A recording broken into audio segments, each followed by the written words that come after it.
Japanese horror film from 1949, produced by the Daiei Motion Picture Company. This Laserdisc was released in 1992 and remains, as far as I know, the only physical media release of the film.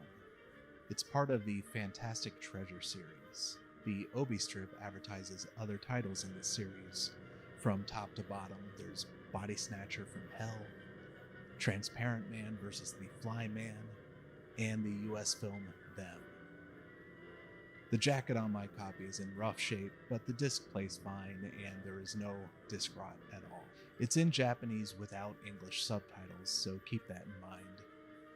Fan-made English subtitles are out there if you know where to look, but avoid the copy on YouTube. The subtitles are a garbled mess.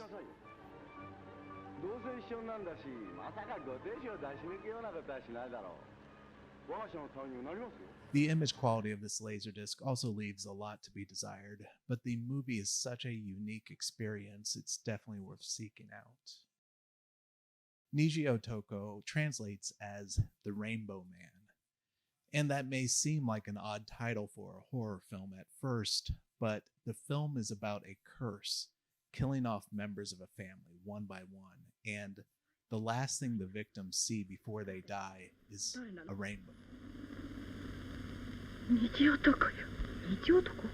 Apparently in ancient Japan, rainbows were a bad omen, so maybe that has something to do with this plot point. But I sort of doubt it. The rainbow in this film represents a psychotic break from reality, and visually this is depicted by a brief insert of kaleidoscopic color film. If I had to guess, somewhere along the writing process there was an idea to insert color footage in this otherwise black and white film. And if you're going all in on that idea, why not make those inserts as colorful as possible? Hence the rainbow. But this is just one of many unusual aspects of a movie that is ostensibly a generic old dark house thriller. The film opens with two rival reporters racing towards the police precinct to get the scoop on a murder. The remote villa of Dr. Maya has burned to the ground, and in the smoldering ruins, a body was found with a knife wound. Yuri Obata, the niece of Dr. Maya's second wife, is the prime suspect, and she is being brought in for questioning. She lacks a solid alibi. As the fire occurred, she was in town shopping with the maid. She claims she had a seizure and blacked out after that, but the doctor that treated her cannot be found. Yuri claims the murderer had to be the Rainbow Man. She explains that for hundreds of years, the Maya family revered the symbol of the rainbow as something sacred. This tradition was broken, and ever since, a demon with a rainbow shooting out of its mouth has stalked the family. If you see the Rainbow Man, you die. The maid, her only hope in corroborating her story, calls the police from a phone booth. And this is the film's first great set piece. It's a genuinely intense exchange between the maid, trapped in a phone booth during a torrential downpour, and a hysterical Yuri in the police station where the lights get progressively dimmer. The maid drops the phone, leaving it dangling. She screams out that she sees a rainbow. We, the audience, see the first color insert, just a few frames of the rainbow.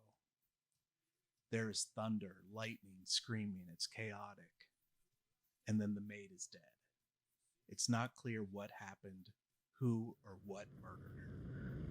Yurie-san, しっかりして。Yurie-san.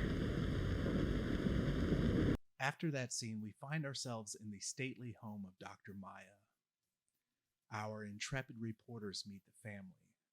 There's the oldest son, Katsuto, an eccentric painter, and then there's the mysterious, quiet, bearded son, Toyohiko, who was in love with his stepsister Yuri, and Dr. Maya himself, who's secluded in his laboratory working with his bizarre equipment to produce artificial rainbows and pontificating on the expansion of the cosmos and experimental physics.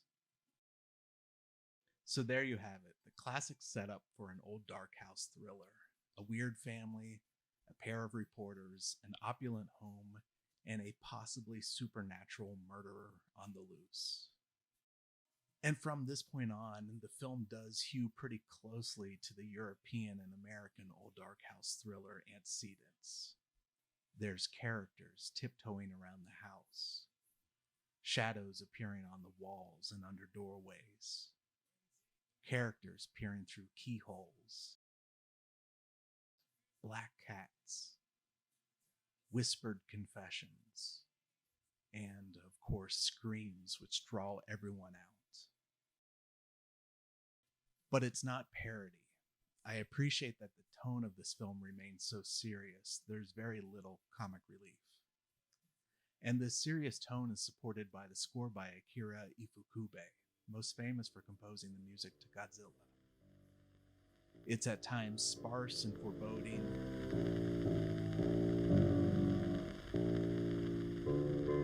and then it's as bombastic as a Bernard Herrmann score.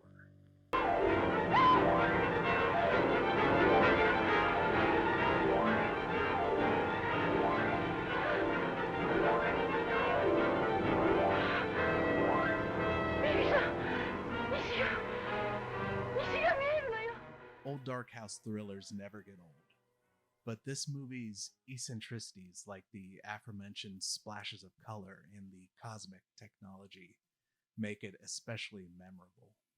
Add to that list the surrealist painter, and most surprisingly, a plot point about the hallucinatory effects of mescaline. Mescaline? Mescaline? そうだ、メスカリンだ。メキシコのサボテンの石から取れる興奮剤なんだ。これを塗れば世にも美しい色彩の原画が見えるんだ。This is pretty heady stuff for a feature film from 1949. I won't give away the ending, who or what the murderer is, but after the dust settles, I found the film's coda far more emotional than a typical horror movie. I've always thought the best horror movies have extreme contrasts, unexpected moments of pathos and beauty amid the carnage, and this movie is no exception. That's Nijiotoko, or The Rainbow Man, certainly a film for rediscovery. That's all for now.